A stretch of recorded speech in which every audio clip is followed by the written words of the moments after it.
एक बार फिर से हमारे चैनल फिन स्ट्रीट पे। तो डेली की तरह आज भी मैं आपके लिए लेके आई हूँ धमाकेदार खबरें। तो चलिए बिना टाइम को वेस्ट किए शुरू करते हैं आज की न्यूज हेडलाइन से। डिजिटल एसेट्स के लिए consultation paper crypto currency policy को लीड नहीं कर सकता। दूसरी खबर में हम जानेंगे कि कैसे पुणे पुलिस पर्सोनल ने क्रिप्टो क्राइम्स को टैकल करने के लिए खुद को तैयार किया।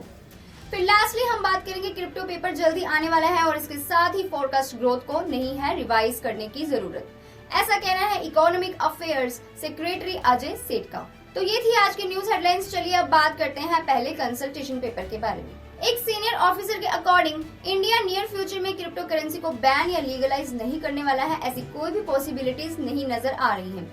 बल्कि बजाय इसके वो ग्लोबल कंसेंसस का वेट करेंगी, वो वर्ल्ड की एग्रीमेंट का वेट करेगा इसे इमर्ज करने के लिए। उन्होंने बिजनेस स्टैंडर्ड को बताया है कि वो ऐसा कोई भी एक्शन क्रिप्टो को लेके नहीं लेने वाले हैं, बल्कि इसकी बजाय वो एक कंसल्टेशन पेपर को तो देखते हैं वो लाने की फिराक में है, बट इसके बाद और कुछ नहीं। उनको लगता है कि जो गवर्नमेंट स्ट्रेटेजी है ना, वो वेट कर रही है ग्लोबल मूव्स का कोई भी बिग स्टेप इस डायरेक्शन में लेने से पहले।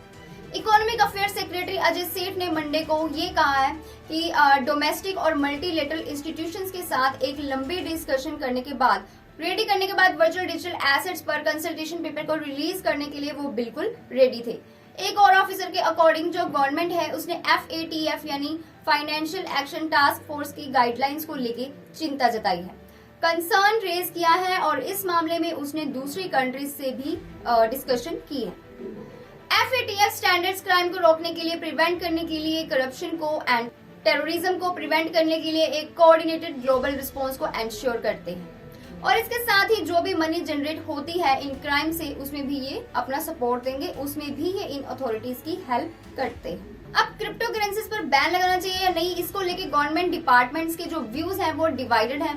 किसी का कुछ कहना है तो किसी का कुछ, बट जो RBI है यानी कि रिजर्व बैंक ऑफ इंडिया बिल्कुल इस फेवर में नहीं है, इसको सपोर्ट करने के फेवर में नहीं है और बिल्कुल इस फेवर में है कि कंप्लीट बैन कर दिया जाना चाहिए क्रिप्टो एसेट्स को, क्योंकि इसके ऊपर ज्यादा रिस्क का खतरा रहता है। तो एक टीवी चैनल से इंटरेक्शन के दौरान last month RBI governor Shaktikanta Das ने ये कहा है कि जो सेंट्रल बैंक के व्यूज है वो कंसिस्टेंट रहने वाले हैं वर्चुअल डिजिटल एसेट्स को लेकर के। उनका कहना है कि क्रिप्टोस के मामले में वो अपनी पोजीशन को लेकर बिल्कुल क्लियर है, क्योंकि ये seriously monetary, financial and macro economic stability को नुकसान पहुंचा सकता है एंड वो अपनी पोजीशन पर बिल्कुल स्टिक है और वो कन्वे कर रहे हैं अपनी पोजीशन को आगे लेके जाने के लिए, गवर्नमेंट तक लेके जाने के लिए। एंड जो गवर्नमेंट है उसने अभी कंसीडर्ड कॉल ली है एंड उनका ऐसा कहना है कि जो स्टेटमेंट्स गवर्नमेंट की तरफ से आई हैं वो ये है कि वो भी इस बात को लेके काफी चिंतित है, काफी कंसर्न है। तो इसके बैन होने पर अगर मैं बात करूं तो दिसंबर 2021 में विंटर सीजन ऑफ पार्लियामेंट के दौरान जो गवर्नमेंट है उसने लिस्ट किया था क्रिप्टो करेंसी को एंड उसकी रेगुलेशन को इन ऑफिशियल डिजिटल करेंसी बिल में 2021 के, जिससे कि एक फ्रेमवर्क को प्रोवाइड किया जाना था डिजिटल करेंसीज के लिए, और लेकिन ये बिल जो है ये कभी भी इंट्रोड्यूस नहीं हो पाया है। तो अगर मैं इसके बजट की बात करूं 2022 से 23 तक जो गवर्नमेंट है उसने डिफाइन किया है क्रिप्टो को as virtual digital assets and इसके साथ ही उसने इम्पोज किया था इसके ऊपर 30% का जो टैक्स था वो इसने लागू किया था इसकी ट्रांजैक्शंस के ऊपर, यानी कि जो भी आप गेन करोगे इस ट्रांजैक्शन से उसमें 30% का टैक्स आप पर लगेगा। इसके साथ ही 1% टैक्स डिडक्टेड एट सोर्स का भी उसने प्रपोजल दिया था इन ट्रांजैक्शंस के लिए, जो कि इफेक्टिवली अप्लाई होने वाला था जुलाई 1 को। हाउएवर गवर्नमेंट ने ये क्लैरिफाई कर दिया है कि जो ये टैक्सेशन है ये वर्चुअल एसेट्स को क्लैरिफाई करने के लिए बिल्कुल भी नहीं है। तो क्रिप्टो बैन होगा या नहीं, क्या आपके पॉइंट ऑफ व्यूज है इसको लेके मस्ट शेयर। तो चलिए बढ़ते हैं आज की दूसरी खबर की तरफ। ब्लॉकचेन टेक्नोलॉजी जो है ये बेशक एनोनिमस हो सकती है, बट भाग्यश्री नवटेक जो कि डिप्टी कमिश्नर है police of Pune cyber cell की, उसने इसी सेम टेक्नोलॉजी का यूज किया है क्रिप्टो स्कैमर्स को पकड़ने के लिए, दबोचने के लिए।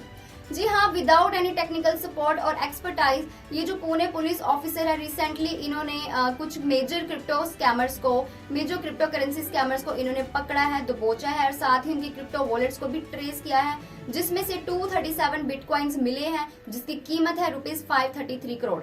जी हाँ, बट इसके लिए आपको बता दूं कि इस टीम के लिए इसको पकड़ना, इस चीज के ऊपर जाना इतना आसान नहीं रहा है।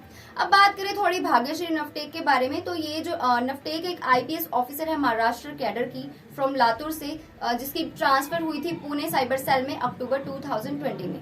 अब इसको क्रिप्टो की दुनिया के बारे में थोड़ा बहुत पता था, क्योंकि उसको पता था ये चीज कि क्रिप्टो की दुनिया में ऐसे केसेस होते रहते हैं, ऐसे फ्रॉड्स राइज होते रहते हैं। तो जैसे उनका कहना है, उन्होंने ये चीज बताई है रिपोर्टर्स को कि जैसे उन्होंने ज्वाइन किया था डीसीपी साइबर सेल पुणे में, उसके बाद मेजर क्रिप्टो स्कैम उनके सामने आया और भारद्वाज केस का रेफर लेके उसने इन 2 साइबर एक्सपर्ट्स को अरेस्ट किया जो कि क्रिप्टो करेंसी को चुराते हुए पकड़े गए थे, जिससे उसने पुलिस की हेल्प की है 2 क्रिप्टो स्कैमर्स को पकड़ने में। तो 2018 में स्पेशल इन्वेस्टिगेशन टीम यानी कि SIT इकोनॉमिक ऑफेंसेस विंग से EOW से पुणे पुलिस जो थी उसने कई केसेस के बारे में इन्वेस्टिगेशन की थी जो कि लिंक रखते थे क्रिप्टो करेंसी से। तो 17 पर्सन इसमें से अरेस्ट किए गए थे जो कि मास्टरमाइंड थे एंड स्कैमर्स थे, फ्रॉडस्टर्स थे, जिनमें से 2 ब्रदर्स भी थे जिनका नाम था अमित एंड विवेक भारद्वाज। अब ये जो ब्रदर थे ये मल्टीपल कंपनीज के थ्रू काम करते थे जिन्होंने थाउजेंड्स ऑफ पीपल्स को चीट किया है पूरी कंट्री में, उनको ये प्रॉमिस करके कि वो उनकी क्रिप्टो करेंसी इन्वेस्टमेंट पर उनको हाई रिटर्न्स प्रोवाइड करेंगे। तो ये जो एक्यूजेशन लगा है भारद्वाज स्कैम केस का, ये मोस्टली अपने क्रिप्टो को हार्डवेयर वॉलेट्स में रख, ऐसा पुलिस ऑफिसर ने बताया है कि प्राइवेट कीज में इन चीजों को रखते हैं जिसे कि हैक करना इतना इजी नहीं है और इस प्रोसेस को रिट्रीव करना जारी है। इस प्रोसेस के लिए वर्किंग हो रही है, इस हार्डवेयर वॉलेट के लिए वर्किंग हो रही है और साथ ही नवटेक का ये कहना है कि वो अपनी टीम को इस ब्लॉकचेन टेक्नोलॉजी के बारे में ट्रेनिंग भी दे रही है, इन रिकवरी टूल्स के बारे में बता रही है। वो चाहती है कि स्पेशलाइज्ड ब्लॉकचेन एक टीम बन सके उनकी, क्योंकि जो क्रिप्टो स्कैम्स है वो फ्यूचर में बढ़ने वाले हैं। तो without stringent law and regulations ये एक्सेसिवली डिफिकल्ट है इन क्रिप्टो क्रिमिनल्स को पकड़ना, इनको कैच करना, ऐसा उन्होंने इंडियन एक्सप्रेस में बताया है।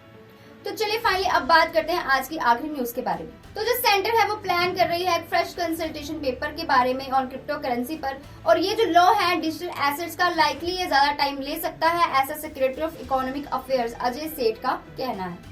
उनका कहना है कि जो इन्फ्लेशन है वो जल्द से जल्द मॉडरेट होना चाहिए और जो गवर्नमेंट है वो वेल प्रिपेयर्ड रहनी चाहिए किसी भी शॉक के लिए।